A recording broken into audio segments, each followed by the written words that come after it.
Bonjour et bienvenue dans l'Instant Psy. Cette semaine, nous allons parler d'un sujet qui me tient à cœur, à savoir comment faire face à la médisance, comment faire face aux calomnies et même de manière plus large, comment faire face aux haters sur internet ou aux personnes qui vous veulent du mal et qui sont malfaisants. En premier lieu, déjà, détachez-vous. Détachez-vous de ce qu'on peut vous dire, détachez-vous de ce qu'on peut vous renvoyer comme mauvaise image de vous, comme réflexion, comme commentaire, parce que ce que vous dit quelqu'un de malfaisant, de malveillant ou de mauvais a à voir avec sa propre problématique. Demandez-vous toujours pourquoi cette personne me dit ça et qu'est-ce que ça dit d'elle. Donc une phrase que j'aime beaucoup, c'est que c'est finalement le mal que tu me dis dit quelque chose de toi et pas de moi. Donc elle n'est pas à dire cette phrase parce que je pense pas que ça va impressionner les haters ou les personnes qui vous font du mal, mais par contre elle est à ressentir à l'intérieur de vous. Ce qu'on vous reproche, la manière dont on vous insulte, ce qu'on peut vous dire du côté de la médisance, ça a à voir avec une problématique qui est liée à la personne qui s'adresse à vous et en aucun cas à vous. Le deuxième point qui va passer toujours par le fait de se détacher, c'est qu'il faut très rapidement se détacher un peu de tout. À partir du moment où vous prenez une place sur la terre, de toute façon, à partir du moment où vous essayez de faire des choses, à partir du moment où vous prenez parole, il y aura des gens qui seront contre vous.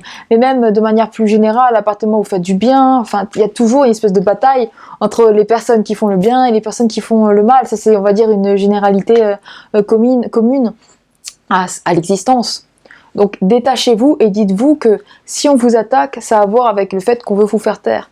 Si on vous attaque, ça a à voir avec le fait quelque chose de vous les dérange. Mais donc si vous dérangez, quelle est la problématique, quelle est la névrose de l'autre qui vous observe ou qui vous en veut pour que ça le dérange comme ça.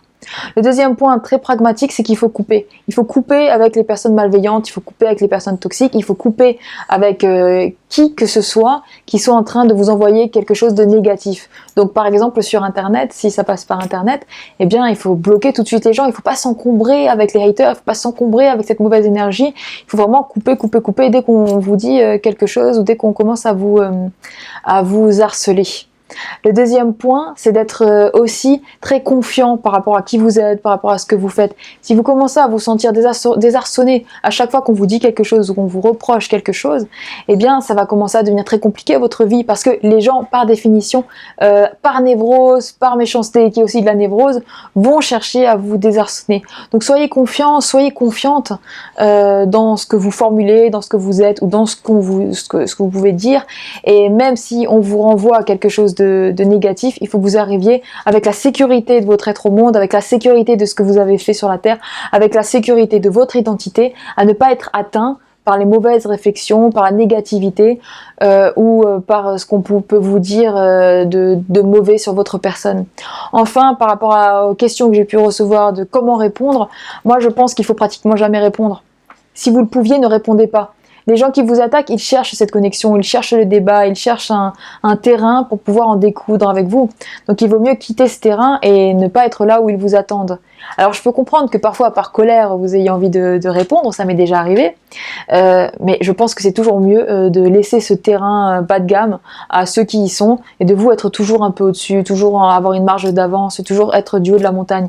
Visitez les mauvais commentaires, visitez les choses négatives qu'on peut vous dire, visitez le négatif du monde, visitez les haters avec beaucoup de hauteur, parce que finalement dans un an, 2 ans, 3 ans, tout ça vous l'aurez oublié, tout ça ça comptera plus du tout. Donc si sur le coup vous vous angoissez, vous vous embêtez par rapport à ces commentaires ou par rapport à la calomnie ou par rapport à la diffamation, eh bien votre vie va devenir douloureuse ou compliquée sur le coup, alors que finalement c'est pas un événement si douloureux que ça, surtout que ça vient toujours de gens mal intentionnés ou malveillants qui cherchent à vous déstabiliser. Donc couper avec eux, c'est couper avec la réaction qu'ils cherchaient à vous faire avoir ou qu'ils cherchaient à créer en vous. Et maintenant sur un sujet peut-être un peu plus générale qui concerne la vie de tous les jours, à savoir la calomnie, que ce soit sur internet ou que ce soit dans votre vie, les gens qui parlent sur vous. La plupart du temps, la calomnie, c'est lié à de la névrose, c'est lié à des gens qui ont des problématiques, qui transposent, qui projettent, des gens qui ne se sentent pas réussir et qui n'ont pas envie que vous réussissiez, ou des gens qui n'ont jamais été validés, je ne sais pas, par exemple par leur famille, ou qui ont des problématiques dans leurs racines, et qui du coup ont du mal à vous voir exister, ont du mal à vouloir réussir en fait. Donc c'est toujours un peu quelque chose de névrotique, quelque chose de nébuleux. Et vous voyez, si vous leur répondez, ou si vous vous débattez, ou si vous vous posez même la question pourquoi, vous êtes déjà dans leur scénario, vous êtes déjà dans le jeu, et ce jeu, il ne vous sert pas alors qu'il leur sert à eux, puisque eux, ils ont envie de nourrir cette espèce de scénario malveillant. Donc essayez vraiment à chaque fois de ne pas chercher à vous demander pourquoi on vous dit quelque chose, pourquoi on essaie de vous salir, pourquoi on essaie de vous calomnier. Juste sortez de cet espace. Restez bien arrimé à votre vie, restez bien arrimé à vos ambitions professionnelles, à vos envies sur la terre, à ce que vous aimez faire. En fait, restez arrimé à votre personne et détachez-vous du pourquoi. Le pourquoi, il est inintéressant. Essayez tout de suite d'être dans l'étape d'après, à savoir arrimer à votre identité et à ce que vous avez envie de faire et à ce que vous sentez être. Et de manière générale, il y a aussi des personnes qui prennent des mauvais objets. Donc on peut vous prendre comme mauvais objet et avoir envie de vous calomnier, avoir envie de parler sur vous. Là aussi, quand on vous prend comme mauvais objet, la personne, elle attend une réponse de vous. Et du côté du mécanisme psychique, la personne qui prend quelqu'un en mauvais objet, il a finalement envie que vous répondiez, il a envie que vous soyez de l'autre côté, il a envie que vous soyez de l'autre côté du fil. Donc, il faudrait arriver à se rendre inintéressant. Se rendre inintéressant, c'est là aussi tout couper, ne pas rentrer dans des débats, ne pas rentrer dans des discussions. Essayez vraiment de ne pas être happable dans ce que j'appelle les discussions bas de gamme et toujours vous positionner un peu au-dessus. Toutes les émotions vives que vous pourriez en avoir, la colère ou la frustration, la tristesse même ou l'angoisse, c'est quelque chose finalement qui sert leur scénario, c'est quelque chose qui sert leur pathologie, c'est quelque chose qui sert leur névrose.